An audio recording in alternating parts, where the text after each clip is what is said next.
Iniengganyo ng federal government ang Canadians na labanan ng climate change, gawing mas abot kaya ang halaga ng mga pagkain at panatiling malinis ang hangin.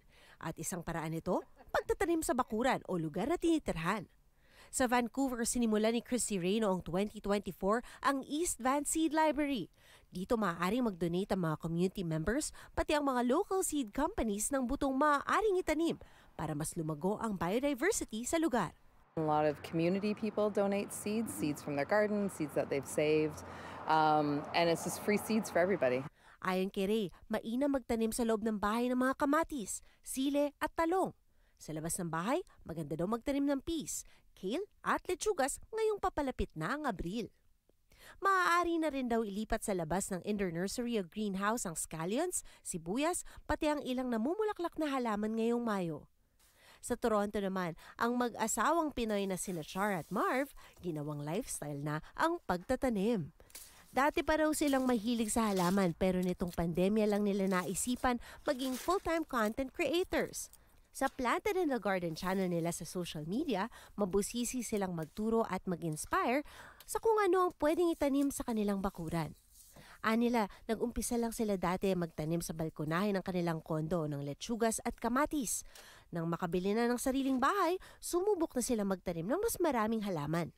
By springtime, ang tinatanim namin mga cold crops katulad ng lettuce, bok choy, kale, cabbage. So yun ang mga crops na gusto nilang lumaki sa malamig na weather. Ang mababakanting pwesto ng winter crop sa loob ng plant incubator pwede nang tamnan ngayon ng summer crops. Ang mga crops naman ng pang-summer katulad ng kamatis, sile, mga eggplant, upo, ni-start namin yun sa indoor around February, March. Mas mahaba raw ang kailangan na panahon upang tumubo ang summer crops. Kaya ngayon pa lang, pwede na magsimula magtanim ng mga ito sa greenhouse kung saan matututukan ang araw. Mahilig si Char na mag-preserve at mag-jar ng mga surplus nilang ani, kaya bihira na sila ngayon mag-grocery. Hindi na raw kailangan ipasok sa ref ang mga ito ng hanggang 1 taon pag na-pressure can sila ng tomato sauce at chili. Harvest our tomatoes, we make tomato sauce, or the hot peppers, we make lots of hot chili, garlic oil, or hot sauce again, or and we do a lot of dehydration on our herbs so that we could drink tea all year round.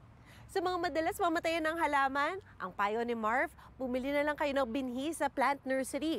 Dahil medyo nakaka-overwhelm daw kung magsisimula kayo sa buto. Lalo na't namamatayan kayo madalas, hindi nyo maalala kailan ito kailangan diligan at kung kailan kailangan ito ilipat sa labas. Para naman sa mga naiinis sa mga peste, imposible raw na mapatay lahat ito. Mas mainam pa rin daw na huwag gumamit ng chemicals. Try our best na mag-create ng garden ecosystem. So that way, ini-invite mo yung mga beneficial insects and predatory insects para sila na lang ang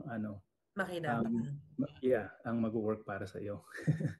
And then pag talagang malala na ang sitwasyon, let's say marami na sila, there is a natural approach na pwede mong gamitin katulad ng diatomaceous earth. You can sprinkle that around the top of the soil. Pag lumalakad ang mga langgam doon, ayaw nila dahil nasasaktan sila, so they try to move away from that. Maaari rin daw subukan ng cinnamon at neem oil para sa ibang pest species. Pat Fernandez, Omni News, Vancouver.